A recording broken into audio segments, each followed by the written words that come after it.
Best pop vocal album. All right. The Grammy goes to Taylor Swift. Yes! I want to say thank you to the fans by telling you a secret that I've been keeping from you for the last 2 years, which is that my brand new album comes out April 19th. What? It's called The Tortured Poets Department. Oh! I'm gonna go and post the cover right now backstage. Thank you, I love you. Oh my fucking god! A new album? What the fuck? Tortured Poet, what the fuck? I'm so mentally unprepared for this album. It's not even funny.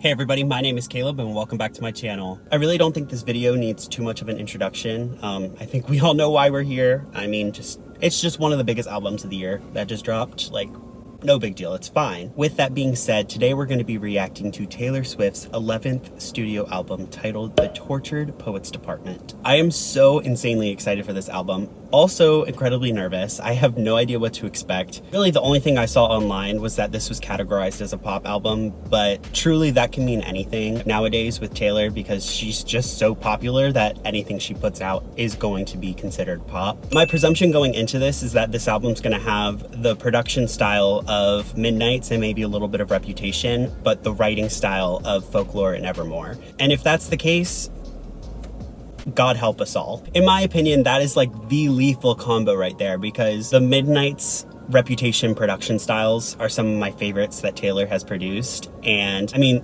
it's Folklore and Evermore. The writing on those albums is just impeccable. So getting a true blend of the two of those is going to be absolutely devastating, but in the best way. I forgot to mention, you probably noticed I'm in my car again. That is because we had to run to Target and buy this beauty. Oh my God, which reminds me, I'm literally obsessed with the aesthetic of this album. Like, truly, she is giving us dark academia, sultry vibes with the covers and stuff. So yeah, had to go buy the vinyl and I had to buy the CD as well. This right here is literally my favorite cover that she released. So I think low-key, a new tradition, anytime Taylor releases an album, I will be going to Target to buy the exclusive CD and vinyl, and then I will be doing my reaction in the car. Also because that gives me the space to scream if need be, which I can't really do at my apartment. So yeah, just had to very quickly share my very expensive haul. The vinyls being $40 a piece is killing my bank account, but I am psychotic and I bought all of them. I know, I do it to myself, but I'm still gonna complain about it. But I'm not going to talk anymore because I know this video is already going to be super long, so let's go ahead and jump into this album reaction. Alrighty, so I just pulled up the album on my phone. Oh, by the way, the fact that she released a 2 a.m. version of the album, not even just a 2 a.m. version, she released a whole fucking new album. The Tortured Poets Department, the Anthology, 31 tracks, 2 hours and 2 minutes. Like, be so for real. She gave us 15 new tracks. She, like, truly a whole double album. That is insane. For timing purposes though, I'm only going to be reacting to the base album, the first 16 tracks that were released. Considering just these 16 songs are over an hour long. Much love, I do not have all day to be sitting here and recording. I know I would literally be here for so fucking long if I tried going through all 31 tracks. Also, I think I would probably explode, like truly, trying to listen to 31 devastating, gut-wrenching tracks in one sitting. I'd be ending the video of me sitting in an ambulance because there's no way I'd be surviving that.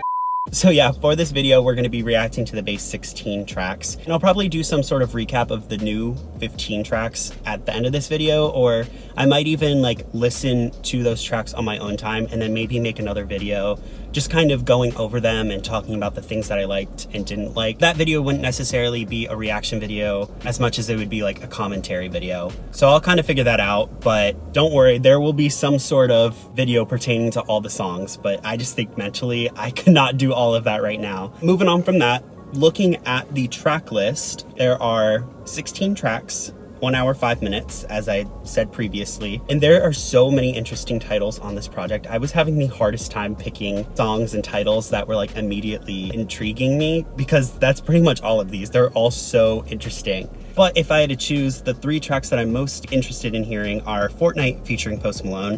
When she announced the track list, this was one that I immediately gravitated towards because I love Post Malone so much. He's such a good artist. And also I know last night Taylor announced that this was going to be the lead single for the project. So that already indicates to me that this is going to be a really good song. So number 1, Fortnight, So Long London, because it's track 5. All Swifties know track 5s typically tend to be devastating and also amazing. So, you know, have to claim track 5. And then the last one I was really intrigued by is I Can Fix Him, No Really I Can, because it is the shortest song on the project. I think it clocks in at like 2 minutes and 36 seconds. Yeah.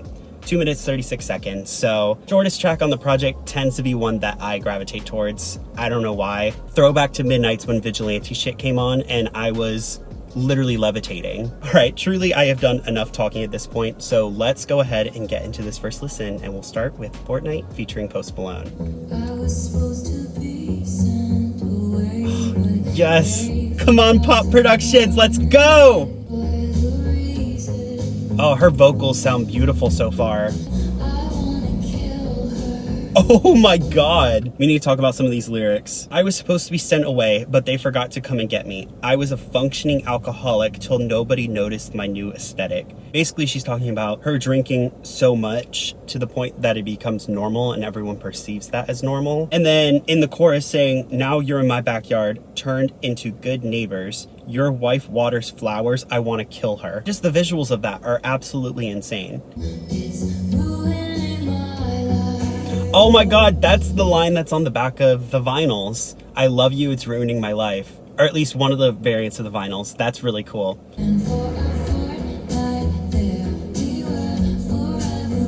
I actually really like Taylor and Post's voice together. They sound really good. It's mixed really well. Oh my god. God, Posty's vocals. He's just such a good vocalist. I love him. Just the repeat of that line in this bridge, just constantly saying, I love you, it's ruining my life, over and over again. It just really drills it home how much Taylor's relationship with Joe and the end of that relationship was just so devastating to her. I want to be in this relationship, but I can't be in this relationship. It's literally ruining me. It's tearing me apart. We'll get to that track later. But I love a connection between the 2 tracks. Wow. All right, that is the opening track. She really is opening up this album by really painting a picture of her mental state and how she's feeling about this breakup that she had. Production-wise, I really enjoyed this track. I love how it built up as the song progressed. And again, Posty and Taylor sounded really good together. Their vocals were mixed really well, and I love when Post Malone uses more of a falsetto and just his softer voice. He doesn't do it too often, but when he does, it just is so beautiful. Alrighty, track 2, the title track, The Tortured Poets Department. Let's get into it. Alright, drums. Ooh, wow, that switch in her voice was beautiful. A lot of control on her vocal there. Alright, I have no idea who the fuck those people are. You're not Dylan Thomas, I'm not Patti Smith, this ain't the Chelsea Hotel, we're modern idiots. Let's see what Genius has to say about this. The Chelsea Hotel, or the Hotel Chelsea, is a luxury 12-story hotel in Manhattan, New York, which, through its history and renowned occupants, has gained its lore. Both Dylan Thomas and Patti Smith were frequents of the hotel. Dylan Thomas, a renowned poet known for poems like Do Not Go Gentle Into That Good Night, entered a coma during his stay at the building. 12 years after his death, Patti Smith, punk poet, would reside at the same hotel. Taylor is being self-deprecating in saying that she and her lover are not Dylan Thomas or Patti Smith. They are not the greatest modern poets of all time. Their romance, unlike the Chelsea Hotel, is not legendary. Through this verse, Taylor refines her relationship as childish, no more than 2 individuals being modern idiots. All right, so basically what she's doing is giving us a history lesson and then also shitting on herself. Okay, got it, cool. I'm gonna have such a fucking headache trying to understand everything. It's gonna take so many listens to actually understand what the fuck she's talking about. So I'm gonna try my best. I don't want to be pausing every 2 measures trying to look stuff up, but I just feel like that kind of happens with a Taylor album though, because this girl, her mind is way above me. I do not have brain cells like that. I literally have one and she's just kind of boggling around in there, and sometimes she clicks. Bear with me if I don't know what the fuck's going on. Come on, no fucking buddy. Ooh, like that little production moment. What? You smoked then ate 7 bars of chocolate. We declared Charlie Puth should be a bigger artist. Charlie Puth right now is like, yes, fuck yeah, Taylor Swift call out. These lyrics feel really random, but at the same time, they're painting such a good picture in your head. And I feel like they really emphasize just the normalcy of this relationship. I really like her flow on that part of the chorus. Oh my God, that's awful. I wonder if you're gonna screw this up with me, but you told Lucy you'd kill yourself if I ever leave. That is such toxic behavior. Oh my God. Oh, this is allegedly about Maddie Healy? Regardless, that is toxic behavior. You do not be saying shit like that. Okay, I need to restart this bridge and just shut the fuck up. Come on, Jack Antonoff. Oh my God. At dinner, you take my ring off my middle finger and put it on the one people put wedding rings on. And that's the closest I've come to my heart exploding. I still can't get over the fact that this is about Maddie Healy. Was the first song about Maddie then too?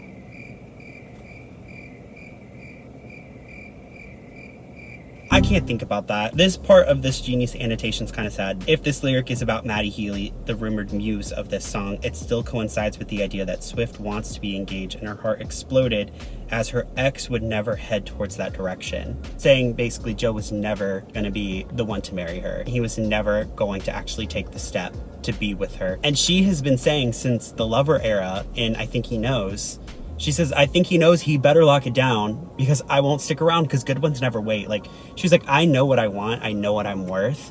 And if you're not ready to commit, then it's time to go. Like, I can't be holding out in a relationship where you're half committed in that regard. Like, you either want to fully be with me or you don't. Like, I am not stable or functional in this in-between zone. I need to know. Oh, wow, that was gorgeous. Oh, I love that fade out. All right, yeah, I'm already fucking spiraling. We are 2 tracks in. Do I know what the fuck's going on? Absolutely not. Absolutely the fuck not. I was hoping to try and put together a story, or at least I thought in my head I had a kind of story laid out that I thought was gonna happen based on the track titles. Completely turned that shit upside down. So I guess I'm just gonna be real fucking confused the whole time we're listening, and hopefully I can piece 1 or 2 things together, but we'll see, I guess. I'm really enjoying the productions so far. I love bedroom synth pop, and this is definitely what it's giving so far. So I'm really, really happy about that. Oh, here we go again. The voices in his head. Oh, okay, production. Loving this so far. Rivulets descend. My plastic smile. What the fuck does that mean? What are rivulets? A rivulet is simply a small stream that in this context is a metaphor for tears. Therefore, Taylor is implying the deterioration of her relationship has taken its toll to the point where she can no longer hide her inner misery with any more insincere toy-like smiles. Oh. I want to restart this song. I know, I'm sorry. The production already sounds a little bit heavier on this one with the drums and stuff, so I want to restart again. And that's a tie back to You're Losing Me, like standing at the front lines, like fighting only in your army. And she says here, the sickest army doll. Like, she said, I am literally in the trenches being in this relationship. It is taking such a toll on me. I am so sick. I am dying. Ooh, yeah, this production is so good. Wow. The flow! Oh my god, I love this one! Come on, Taylor, yes. This time Ooh, I know that like just octave who split in to her be. vocals, beautiful. He runs because he loves me. Oh, oh my god, the bolter. I'll tell you that he runs because he loves me. Oh my god, the paparazzi pictures. The paparazzi pictures of her and Joe. Oh god, this song is striking a chord with me. Holy shit. Okay, let's keep listening now. Loves and castles he destroys. The cadence is so simple but so catchy, and with these like hard cutting lyrics, it's so good. Only breaks his favorite toys. You can just really lean into it. It's really good. Fix me.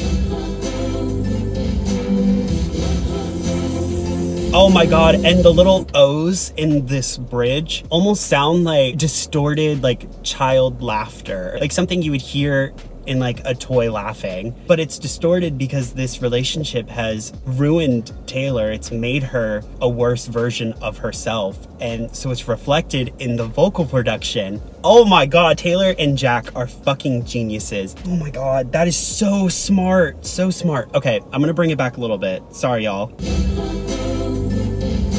It's literally like a broken, old, distorted toy. Holy shit.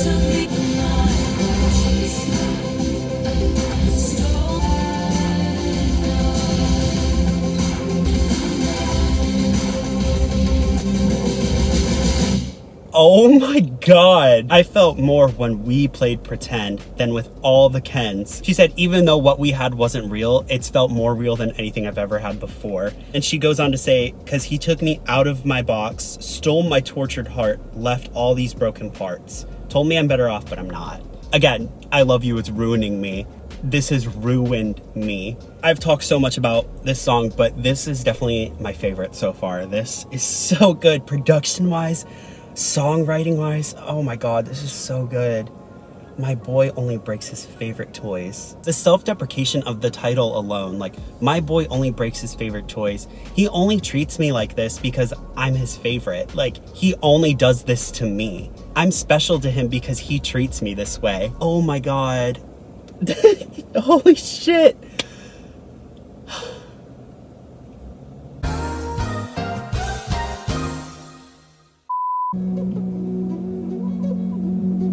Really interesting production to start us off here. The production reminds me of Slut a little bit.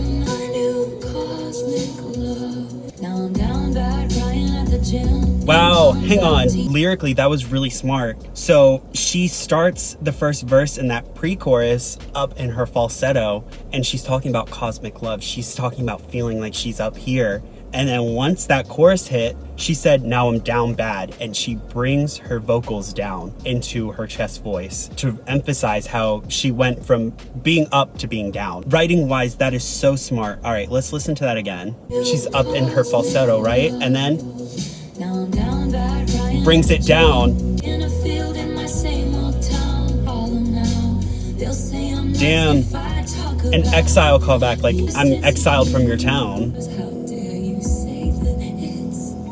Oh my god, her voice breaking. Oh my god. I'll build you a fort on some planet where they can all understand it. Like, I will go to any length to make this work. How dare you think it's romantic leaving me safe and stranded? How dare you put me in this box? How dare you treat me in this way and say that it's something good? So fuck you if I can't have us. Fuck you if I can't have us. Like, she's like, if I can't love you, then I have to hate you. That's the only way I'm gonna make it through. Fuck it if I can't have him.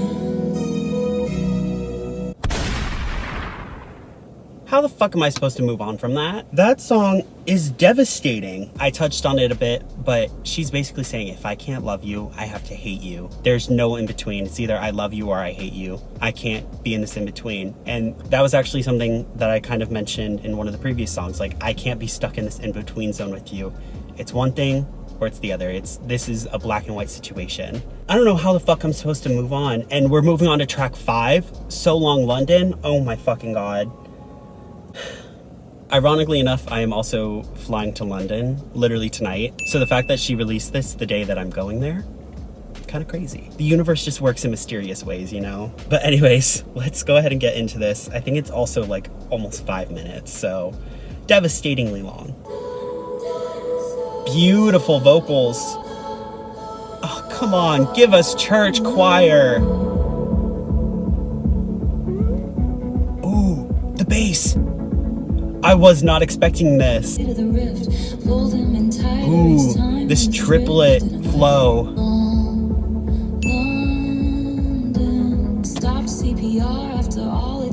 Oh my god. Like, you're losing me. I can't find a pulse. My heart won't start anymore for you. I stopped CPR. After all, it's no use. Literally, you're losing me. Two graves, one gun, someone. Oh my god. For so long, London, stitches undone, 2 graves, 1 gun. I'll find someone. I know, like, writing wise, 2 graves, 1 gun is giving, like, well, I don't want to say it. I don't want to get, like, flagged for anything. But 2 graves, 1 gun. We know what she's talking about. But metaphorically talking about, you know, one person ends the relationship and it maims both of them. I love that imagery. I love that metaphor that she used there for that. My white knuckle dying grip, holding tight to your quiet resentment, and every breath feels like rarest air. And you're not sure if he wants to be there. Wow. My white knuckle dying grip, holding tight to your quiet resentment. Every breath feels like the rarest air when you're not sure if he wants to be there. She's walking on eggshells being in this relationship and literally doesn't even know if he even cares about her, if he even wants to be in this relationship. And she feels like every waking moment being in this relationship is a fucking love affair, because it doesn't even feel like it should be a relationship. Like, it's so secretive, it's so unstable that it feels like an affair, not even a real relationship. Oh my god. And this bridge actually feels so tolerated coded. It could just be me, but I feel like that is not a coincidence that's the first thing my mind thought of. Like, literally, this song is so tolerated coded. I made you my temple, my mural, my sky. Now I'm begging for footnotes in the story of your life. Every breath feels like the rarest air when you're not sure if he wants to be there. Oh my god. Just how long did you think I'd go before I'd self-implode, before I'd have to go be free? I know I keep tying back to previous songs, but again, in You're Losing Me, she said, I'm getting tired even for a phoenix, rising from the ashes, mending all her gashes. You might have just dealt the final blow. There's only so much pain that I can take before I implode, before I self-destruct and I have to get out in order to rebuild. I'm so stuck on these lyrics. It is so beautiful, so devastating. This song is answering all of the questions that we had. Like, when the song, like, Tolerate It came out, we were like, babe, are you okay? Like, this is insane to be writing. Maybe the folklore wasn't as folklory as we thought. Maybe there was a little bit more truth to it than was originally let on, you know? This place for so long. Ooh, and I love that. I love that switch up that she did. So she says, I'm just getting the color back into my face. Talking about, you know, once they broke up, she's reviving herself. I'm just mad as hell because I love this place for so long, London. So at first she was saying so long, London, as in goodbye to this relationship. But here she's saying, I've loved this place for so long. I've loved this relationship for so long. And now I'm saying goodbye. Taylor is always so good at taking the same lyric and kind of altering its meaning as the song progresses. And this right here is such a good example of that.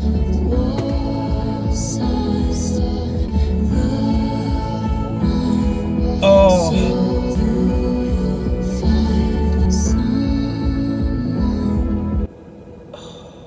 Wow. So long, London. Had a good run, a moment of warm sun. Like she's saying, there was a moment of true love and true happiness in this relationship, but I'm not the one. She realized this wasn't my endgame. This wasn't meant for me in the long run. So long, London. Stitches undone. 2 graves, 1 gun. You'll find someone. We will move on from this relationship. You'll find someone who's truly meant for you. as I will find someone who's meant for me. But what we had, at least for a moment, was real. I feel like this album is just getting better and better the further I go into it. It's kind of like an onion. Once you start peeling back the layers, you start seeing more and more of the story, more and more of the truth. Oh my God, that was so good. The production on this song was so smart because just that constant bass in the back, it wasn't super loud. It wasn't overcrowding the rest of the production. You could still hear everything else that was going on, but it was constantly there. And I feel like that represents Taylor's anxiety and her fear in this relationship. That really goes back to the bridge. Every breath feels like the rarest air when you're not sure if he wants to be there. Like that anxiety of, is he going to leave me? I feel like that's really emphasized in that constant bass in the background. Again, it's there constantly, but it's subdued because she's trying to subdue her fears. She's trying to quiet her fears, but it's constantly there. Brilliant production, brilliant songwriting, such a beautiful, beautiful track 5. Oh my God. Wait, is she talking about like religion here? Sarah's and Hannah's in their Sunday best, clutching their pearls, sighing, what a mess. I just learned these people try and save you because they hate you. I don't know why, but that feels very religion coded to me. Love religious trauma. Wow, that production really opened up. Oh my God, what? Oh. I'm having his baby. Swift is hinting at the fact that audiences consistently form parasocial relationships with artists whose music they enjoy listening to the point of having an opinion on their personal life. No, that is so true. Like, especially with like social media becoming so commonplace, people have a lot more access to artists' lives than ever before, and so they feel like they're so much closer to those artists, and therefore they build those parasocial relationships, and they feel like they get to have a say on people's lives just because they see a little bit more of it than what we could 20 years ago. And that's not the case. Like, you only see the aspects of an artist's life or an influencer's life from what they show you on social media. Artists put their lives into their music and put it out into the world. So like, obviously it's going to be listened to, it's going to be talked about, but that doesn't give you the right to go blast people on social media about it and like say awful shit about people. Like, you don't know the full story. You are getting a subjective side of a story that probably has multiple parts because life is complicated and you just don't know the full truth. I could be on a soapbox about this forever, but parasocial relationships really can be so negative. I love the production on this and the conviction in her voice. Wow. Whoa. I'll tell you something about my good name. It's mine alone to disgrace. I don't cater to all these vipers dressed in empath's clothing. Love a little snake reference first off, but that line, just the sharpness of that lyric right there. Ooh, beautiful. Ooh, wow, it's still going. Oh my God, the flip in the last chorus. Oh, production! Go back. Come on! Yes, that was so good. Wow, these songs are just fucking sane. The fact I'm only on track 6, there's still 10 more tracks. I've been recording for well over an hour because I've just been stuttering the whole time because I don't even know what to say. This song reminds me a lot of Love Story because it's very story based and it has kind of that flip at the end in that last chorus. But this song, I mean, definitely feels a lot more mature and a lot sadder still though. But yeah, I really enjoyed the storytelling on this one. Oh, okay. Already different than what I thought it was going to be. Yeah, on Genius it says, after getting out of the slammer of her relationships, Taylor knows immediately who she wants to rebound with. This likely refers to Maddie Healy, who she was rumored to have dated following her split with Joe Alwyn. Damn. Silent Dinners, that reminds me of, again, Tolerate It on the Eras tour, her setting the table and her and the Muse just sitting on opposite ends of the table, just like in silence. Ooh, that's a tie back to So Long London when she says like a brief moment there was sunshine. Right here she says for just 1 hour of sunshine. So love a callback to that. Wow. My friends tried, but I wouldn't hear it. Watch me daily disappearing for just one glimpse of his smile. Like, her friends were telling her, hey girlie, maybe we shouldn't have a rebound. Maybe let's actually process this breakup and allow yourself to feel your feelings and, you know, allow yourself to grieve the end of this relationship. Don't just fill the void by rebounding with someone else. Ooh, okay, switch up.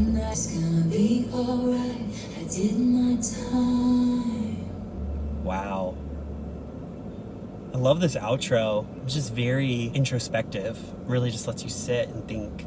I really didn't say too much on the second half. That I was really just listening. Just on first listen, I don't think this is my favorite song I've heard so far. It wasn't bad by any means, but I definitely think it's gonna grow on me because there were a lot of different elements that I enjoyed. All right, so next up is Florida with 3 exclamation points, which, girl, why are we so excited about Florida?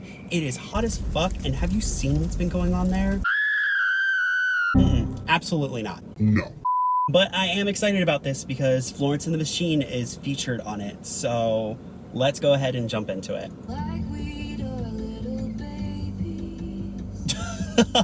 What a weird ass line. Ooh, okay.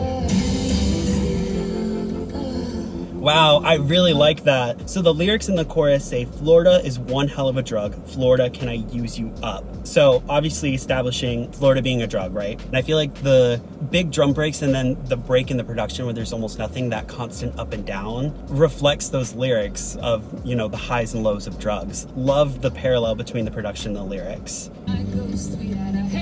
Florence's vocals are so beautiful. Love all the vocal layering in the bridge. So good.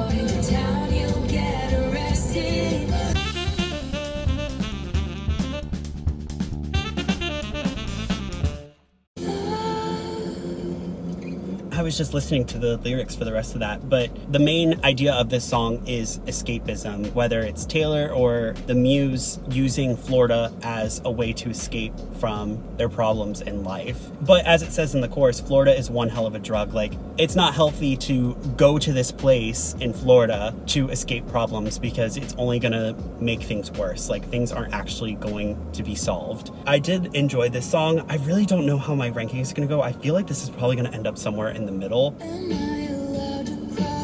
Ooh, that was another lyric that was on the back of one of the vinyl variants. I don't remember which one, but I love being able to pick out all the lyrics that she like teased when she announced all the vinyls. That's really cool.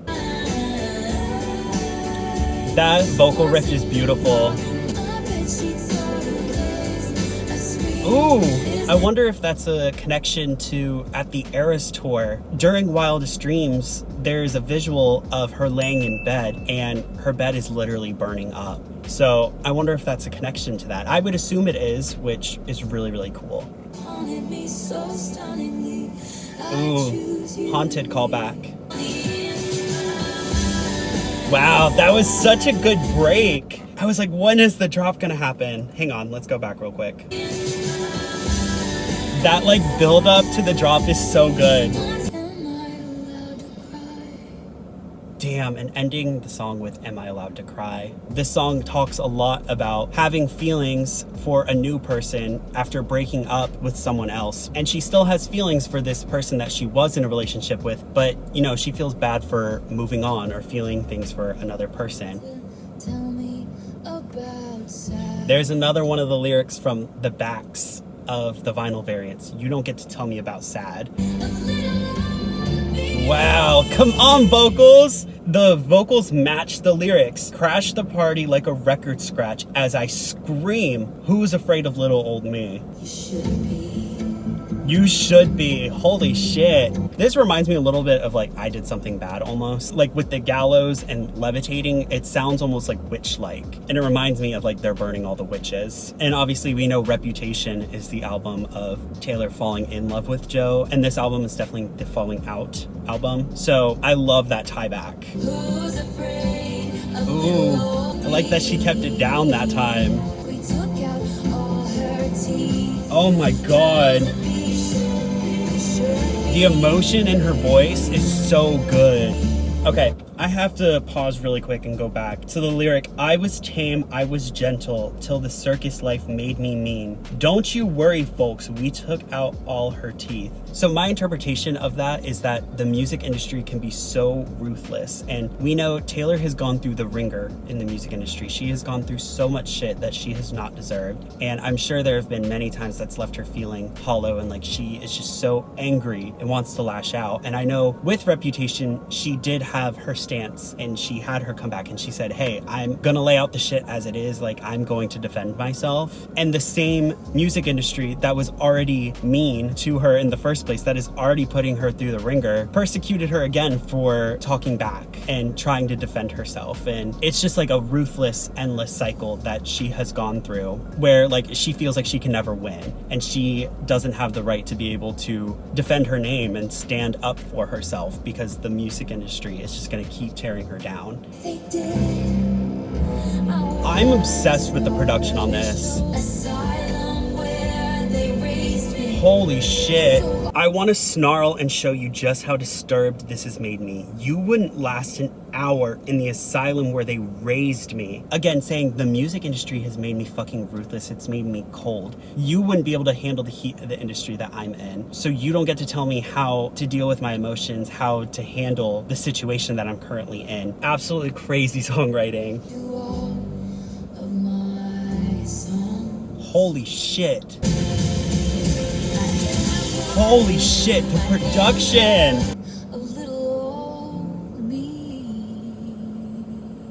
Wow. That song was beautiful, beautifully written, such amazing commentary. Like, and I feel like there's so many meanings. I know I talked a lot about Taylor and her relationship with the music industry, but I feel like the song also has connections to her relationship with Joe. The songwriting, double meanings, the conviction on her voice, the emotion. Oh my God, it really, really came through on this one. So, so good. All right, now we're getting into I Can Fix Him, No Really I Can. That was one of the ones that I claimed going in. It's the shortest track on the album, so let's see what the hell this one's all about. No, oh my God, Taylor, if you are in a relationship with a man, it is not your job to fix him and his problems. He needs to do that himself. You are not his mother. You are not his caretaker. You are supposed to be his partner. Especially if we're talking in the context of Maddie Healy. No, absolutely the fuck not. I don't think so. Wow, that low register.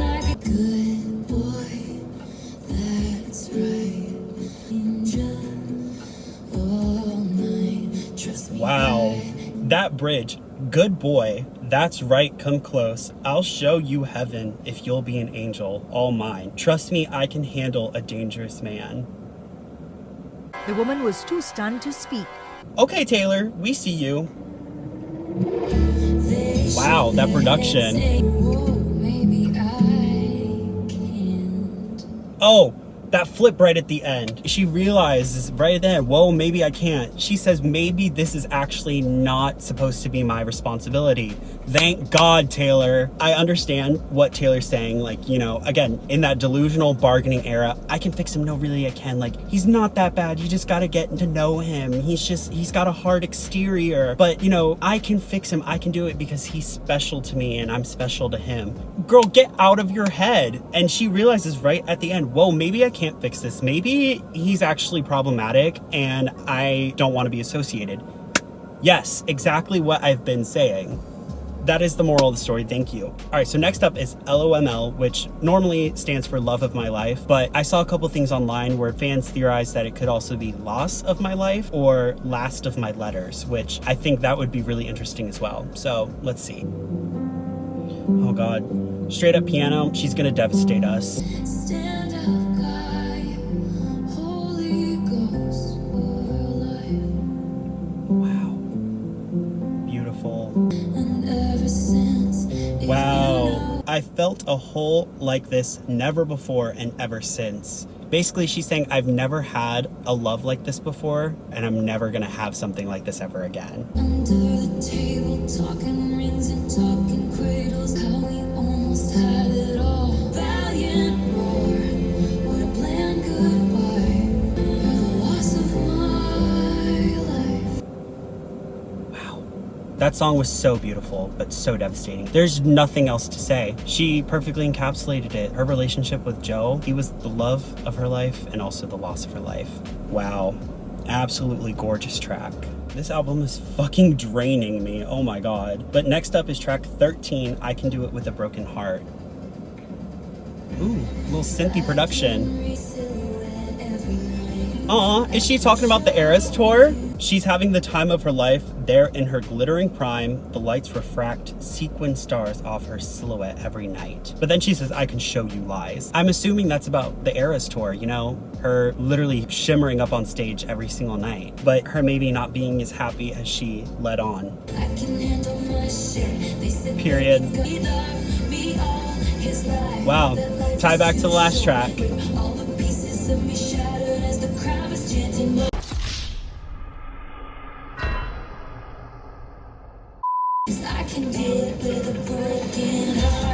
Oh my God. And the 1, 2, 3, 4 in the back is like a fucking ear monitor. Oh my fucking God. Oh my God. Her literally putting on a show for us, for her fans, her being out on the Eras tour, her being out on stage, looking like she's having the time of her life. But she is so shattered inside. All the pieces of me shattered as the crowd was chanting more. I was grinning like I'm winning. I was hitting my marks because I can do it with a broken heart. That is so devastating. And the fact that it is this like upbeat production, it kind of reminds me of Bejeweled. She's saying like, best believe I'm still bejeweled. I can still make the whole place shimmer. She's talking about, you know, like I can still sparkle. This is the dark side of that sparkle. She's like behind all the sparkle, behind all the jewels, the pretty glistening, glimmering. I am so broken inside from what has happened to me.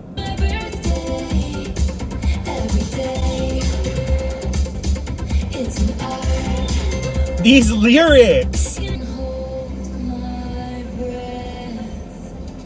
Ooh, and the pause in the lyrics. I can hold my breath, and then it's just like a pause in the lyrics. Like, she's actually holding her breath. Love that. The 1, 2, 3, 4 is criminal. That lyric is so fucking devastating. All the pieces of me shattered as the crowd was chanting more.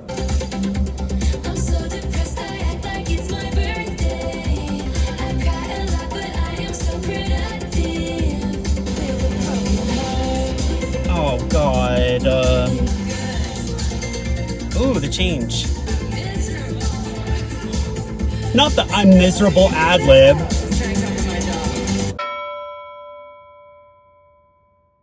Be so fucking for real with me. I'm miserable and nobody even knows. Try and come for my job. She's like so numb, she's become like nihilistic about it at that point. She's like, I'm so fucking good at putting on a facade. You can't even be me because you wouldn't be able to do this. That song is so devastating, but so fun. Like the production is so fun to listen to. The perfect encapsulation of the facade that she's talking about. Again, the production is so fun to listen to, but the lyrics are so devastating. And she's saying, you know, I put on a fucking facade and I'm gonna put on a show and everyone's gonna have such a fun time and I'm gonna look like I'm having the best time in my life, but I'm not. I'm so miserable, I'm so broken. That is the Eras tour, that's what's been happening. Okay, now we're on The Smallest Man Who Ever Lived. Jesus fucking Christ. I'm gonna need a shot after this. Resting my sparkling summer was the goal. Oh my God, yeah. And that right there, tie back to the previous track, talking about her being on tour. Smallest man who ever lived. Damn. The measure of a man. Poisoned by someone who wanted me dead. Oh my God, the production.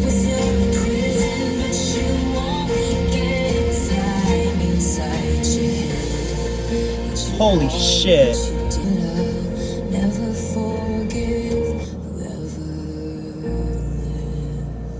Wow. That has to be one of the best bridges she's written. It's up there, for sure. That last line. And I'll forget you, but I'll never forgive the smallest man who ever lived. Again, so much anger in this song. This stretch of these last few tracks has been absolutely insane. I'm obsessed. Okay, second to last track, The Alchemy.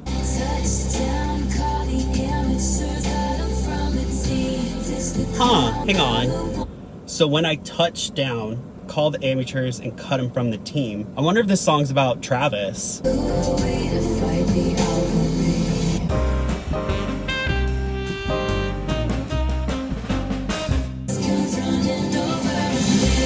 Hang on. Okay, this has to be talking about Travis. At least I would assume so. These blokes warming the benches. We've been on a winning streak. Talking about the Chiefs like winning lots of games last season. And then in the bridge, shirt off and your friends lift you up over their heads. Probably talking about Jason Kelsey. There's that one meme going around with him at the Chiefs game with his shirt off, like just going absolutely feral. Beer sticking to the floor, cheers chanted because they said there was no chance trying to be the greatest in the league. Because the Chiefs weren't projected to win the Super Bowl last year, but they did. And then where's the trophy? He just comes running over to me.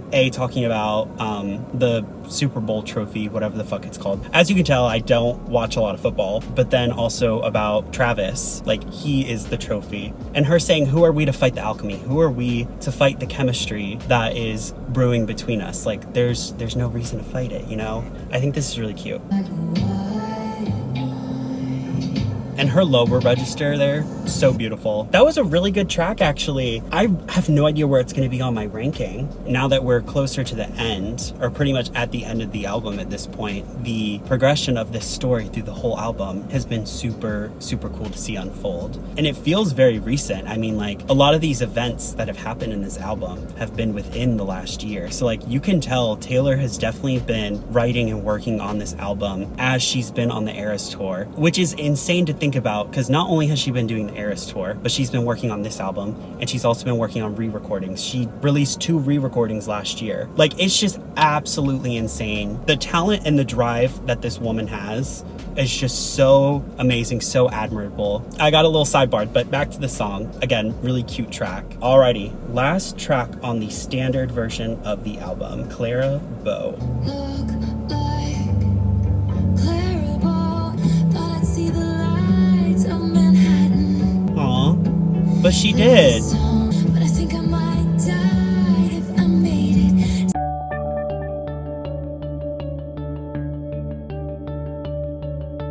Look like Taylor Swift and light. We're loving it.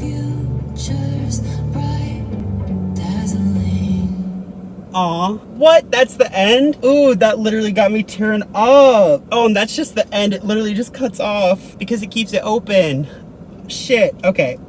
She's talking about, okay, so Clara Bow, Stevie Nicks, like icons in the industry, you know, and being beloved in the spotlight until you're forgotten. And then the outro, you look like Taylor Swift.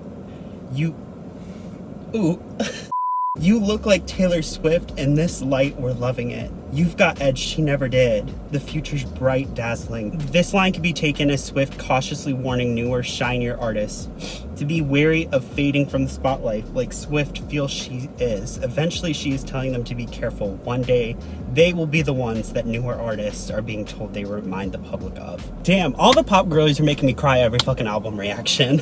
And what I was saying about it just cutting off and leaving it open, talking about leaving it open for, you know, the next generation, the next pop star, whoever that may be. That outro fucked me up. This was such a good closer to this album, but I hope Taylor Swift knows that she will always be that girl to so many people. It does not matter. Like, even as your fan base ages with you, as we all get older together, you are never not going to be beloved by your fans. And as we age, there are going to be younger artists that take the spotlight, but you will always, always, always be a legend. I'm saying this as if I'm talking directly to Taylor. I know she's not going to see this, but you know, you all understand the sentiment of what I'm trying to say here. But oh, that was so good. Oh, such a good closer to the album.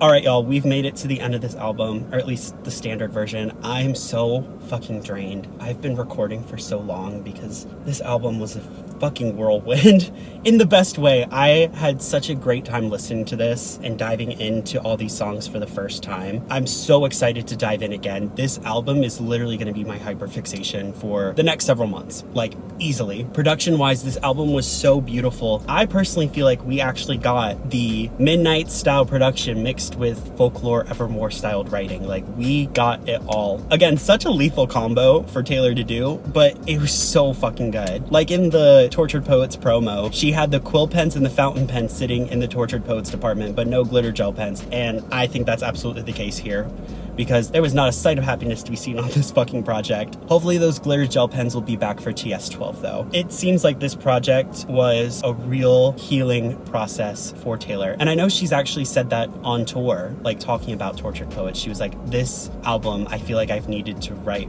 more than anything else I've ever written. And it's definitely apparent. It seems like she got out a lot of emotion through this project. And we really did go through the 5 stages of grief. You can see all the different aspects of her grieving this relationship and working through her own emotions and also navigating life after this relationship. She was in a relationship for so long. It's like, how do you let go of something like that and move on? So we really explored all of that through this project. And I would say more so in the Alchemy, but these last 2 tracks together, it seems like she has found a place of peace and is a lot happier. In terms of how this album compares with her other albums she's released, I mean, obviously it's going to take a little bit of time, but I can confidently say though that this album's going to be in like the top half of my ranking of all her albums, but more specifically, it's going to take a little bit more time once I can really dive in.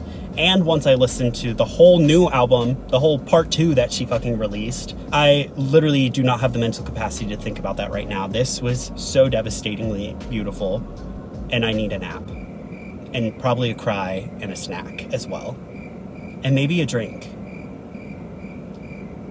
But what we can do right now is rank the songs on this project. Here is my ranking for the standard version of the Tortured Poets department. This is just based on my first few listens, and I'm sure it's gonna change over time as different things resonate with me, as different things click. But yeah, this is just where I'm at with it right now. So let me know your thoughts of my ranking in the comments down below. In terms of the anthology version of this album with the additional 15 tracks, I might end up making a separate video kind of going through those. With all that being said, I'm gonna go ahead and wrap up this video. If you've stuck it out this far, thank you so much for watching. I know this video is probably pretty long and I like to ramble, but I just have a lot to say, especially when it comes to Taylor. But again, thank you so much for watching, and please make sure to like, share, and subscribe. Also, feel free to follow me on my other social media platforms. Those are going to be linked in the description box down below. Again, thank you so much for watching. Please stay safe out there, and I'll see you in the next video.